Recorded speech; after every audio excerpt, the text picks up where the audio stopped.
প্রশ্ন হচ্ছে কি জানেন, এখানে একটা জুতো আবিষ্কারের কাহিনী মনে পড়ে আমার। মানে প্রথম হলো ধুলাবালি ঝাড়ু দিয়ে শুরু করলো, ধুলা হয়, পানি ঢাললো, কাদা হয়, মুচিয়ে এসে বললো ভাই পাও দুইটা ঢেকে ফেলাও। প্রশ্ন হচ্ছে সংবিধানে এত সংস্কার প্রয়োজন নাই তো। আমি যদি বিশ্বাস করি যে একটা দলের একই সময়ে সভাপতি এবং প্রধানমন্ত্রী হতে পারবে না, কিংবা দুইবারের বেশি প্রধানমন্ত্রী হতে পারবে না, কিংবা দুইবারের বেশি সভাপতি থাকতে পারবে না, যেটা আগে আসে শেষে। এইটা যদি গঠনতন্ত্রে ঠিক করে নেয় তার দলীয় গঠনতন্ত্রে, তাহলে কিন্তু সংবিধানে এত সংস্কার আনতে হয় না। আমরা কিন্তু এগুলো শুনতেছি, বাট এখন পর্যন্ত শুনি নাই যে গঠনতন্ত্র সংশোধন হয়েছে। কারো গঠনতন্ত্র নিয়ে আমরা এমনটা শুনি নাই। যদি এইটু হয়ে যায়, দ্যাটস অল। কারণ আপনি তো সংবিধান you can change it at any moment. কালকে 2/3 মেজরিটি আসলে আপনি সংবিধানে যাই লেখেন না কেন, কিচ্ছু আসা যায় না, we can change it. But আপনি যদি নিজে ডিটারমাইন্ড হন যে আমরা এটা করব, তাহলে you change yourself first, number 1। Number 2 হচ্ছে, আপনি যেমন ভাই কিছু কথা বলল যে নির্বাচিত সরকার ক্ষমতা আসলি, তার আগে কিন্তু ফেসিস্ট সরকারের কথা বলা হয়েছে। এই প্রশাসন ফেসিস্টের সাজানো, 16 বছরের সাজানো। আপনি 5 তলারটা 3 তলা নেন, 3 তলারটা 7 তলায় নেন, 7 তলারটা নিচতলায় নেন, আলটিমেটলি তারাই। তো প্রশ্ন হচ্ছে কালকে সকালে, আজকে যেমন ইউনিয়ন সাহেব is non cooperated by this administration, তো কালকে যদি নির্বাচন হয়ে ইলেক্টেড গভর্নমেন্ট আসে, যে দলটাই ক্ষমতায় আসুক, তাকে কোঅপারেট করবে গ্যারান্টি কি? নাম্বার 1। আর যদি করে তাহলে কেন করবে? সে তো ফেসিস্ট সরকারের সাজানো ইয়ে। তো ফেসিস্ট সরকারের সাজানো প্রশাসন যাকে কোঅপারেট করবে, তাহলে কি ফেসিস্ট সরকারের তারা কি তাকে তাদের জন্য উপযুক্ত মনে করতেছে?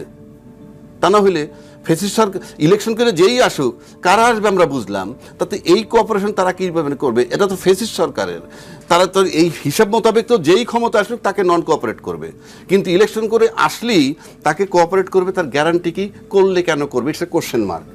এইবার আসেন মানে ইউনূস সাহেবের কাজকর্ম দেখা যাচ্ছে না। কি করতে পারছে? দ্রব্যমূল্যের ঊর্ধ্বগতি নিয়ন্ত্রণ করতে পারে নাই। দৃশ্যমান বহু কিছু আছে, অর্থনীতির খাতে কিছু হয়তো টাকা পয়সা আসছে, কিন্তু আপনি আমাকে বলেন কতগুলো কাজ আছে দেখা যান। আপনি যদি কাউকে ব্রিজ কনস্ট্রাকশন করতে দেন নদীতে, এটার মেয়াদ 2 বছর, যে এর ভিতরে কমপ্লিট করবা, তাহলে দেখবেন যে প্রথম 1 বছর কোনো কাজ দেখা যায় না, 1.5 বছরের মাথায় এসে দেখছে যে পানির উপরে 6 ইঞ্চি উঠছে। তার মানে কি? মেইন কাজ তো পানির নিচে হয়েছে, এটা তো জনগণ দেখে নাই। নদীতে যদি ব্রিজ করেন তাহলে 2 বছরের মধ্যে 1.5 বছরের কাজ দেখা যায় না। তারপর যখন পানির উপরে উঠে গেল, তখন আপনি দেখবেন 6 মাসে বাকিটা হচ্ছে। কিন্তু আপনি তো পানির উপর পর্যন্ত আসতে দিতেছেন না। আমি কোনোভাবে আসতে পারতেছি না, এই ফর ওয়ান্ট অফ মানে কোঅপারেশনের অভাবে আমি আসতে পারি। এইটার দায় কার? এইটার দায় জনগণের, সোজা হিসাব। এইটার দায় জনগণের। এইবার আসেন, আমরা এখন ইদানিং এমন কথাও শুনি, আগেই ভালো ছিলাম, এই কথাও শুনি সোশ্যাল মিডিয়ায় বলে আগে ভালো ছিলাম। মানে এটা কেমন জানেন? আগে ভালো ছিলাম অর্থাৎ আপনি যখন বাক স্বাধীনতা পাইছেন, আপনি যা মন চায় তাই বলতেছেন। এটা তো বিরাট অর্জন, যত কথাই বলি না কেন। এখন বাক স্বাধীনতার বদৌলতে বলতেছেন কি আমরা আগে ভালো ছিলাম। এটা কেন বলে? ওই ব্রিজের মতো, কারণ নিচ দিয়ে কি হইতেছে দেখা যাচ্ছে না তো, কারণ যে আগে ভালো ছিলাম। এটা ঘটনা বলে, ছোট্ট একটা ঘটনা বললেই বুঝবেন। যেটা মেস চালায় 70 জন লোক থাকে, এই মেসের লোকের একটা ম্যানেজার ঠিক করছে যে আমাদের মাসে খাই কত, খরচ করতে একটা টাকা দিয়ে আমরা হিসাব নিকাশ রাখবা তুমি, ইত্যাদি ইত্যাদি। এরপরে সে হিসাব নিকাশ করে দিয়ে রাখলো, রাখার পরে ব্যাস একটা সময় তার বিরুদ্ধে অভিযোগ উঠলো, টাকা মারার আগরুম বাগরুম ইত্যাদি ইত্যাদি। তখন তাকে পাল্টায় ফেলাইলো। পাল্টায় ফেলানোর জন্য দ্বিতীয় ব্যক্তিকে যখন দায়িত্ব দিছে, সবাই টাকা টোকা দিতেছে। এখন দেখতেছে আরো খারাপ চলে। কেন? ওই লোক যখন বাজারে যায় তখন কয় তুমি তো বদলে নতুন ম্যানেজার আইছো, তোমার আগের ম্যানেজারের কাছে আমি 30,000 টাকা পাই। তো 1,000 টাকা দিলে 700 টাকার বাজার দেয়, 300 টাকা কাটে।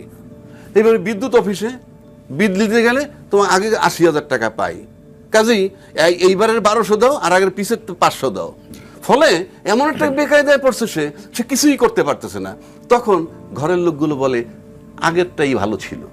তা আমাদের আগের সরকার ভালো ছিল বল এইভাবে, যে কাম অকাম করে গেছে এবং জনগণকে যেভাবে বোকা বানাইতে চায়, জনগণ কিন্তু সেই পরিমাণ বোকা নাই। কাজেই এই যে বলে যে আগেই ভালো ছিলাম, ওই অর্থে বলে। তো এখন ইউনূস সাহেব সেই বাটে পড়ছে। মানে উনি এসে কি করবে? বিদ্যুৎ বিল দিবে না পাওনা টাকা দিবে না কি করবে সে? সুতরাং এই কারণে ওনাকে এটা শুনতে হচ্ছে বলে আমি ব্যক্তিগতভাবে মনে করি। অ্যান্ড ফিনিশিং যে কথাটা আমি বলবো, সামনে যে নির্বাচন আসতেছে ত্রিমুখী লড়াই হবে। যারা নির্বাচন আগে চায় আর যারা নির্বাচন ওই সংস্কারের পরে চায়, কিংবা যারা লম্বা সময় দিতে চায়, নতুন দল আসবে, সব নিয়ে ত্রিমুখী লড়াই। বিশ্রী কোনো অবস্থা যদি হয়, আপনি নিশ্চিত থাকতে পারেন নির্বাচন হবে না।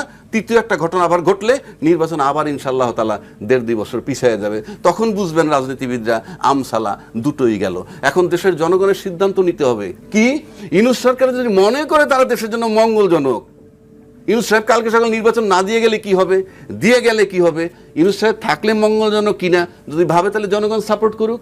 আর যদি মনে করে না ইউনূস সাহেব গেলে ভালো হবে, উল্টাটা করুক। Very simple. আর সবশেষে যে কথাটা বলবো, যত আইন আপনি করেন, law can put a brake on crime, it cannot change the attitude of man. এবং এই অ্যাটিটিউড যারা চেঞ্জ করতে পারে তারা হলো সুফিজম, সুফিবাদে বিশ্বাসী যারা, তারা পারে। সেই মাজার আপনি ভেঙে দিচ্ছেন। জাতির উন্নতি, মানে জাতির সামনে বড় দুর্বিষহ পরিস্থিতি আসতেছে, আপনি মাজার ভাঙতেছেন। Who has given you the right to do it?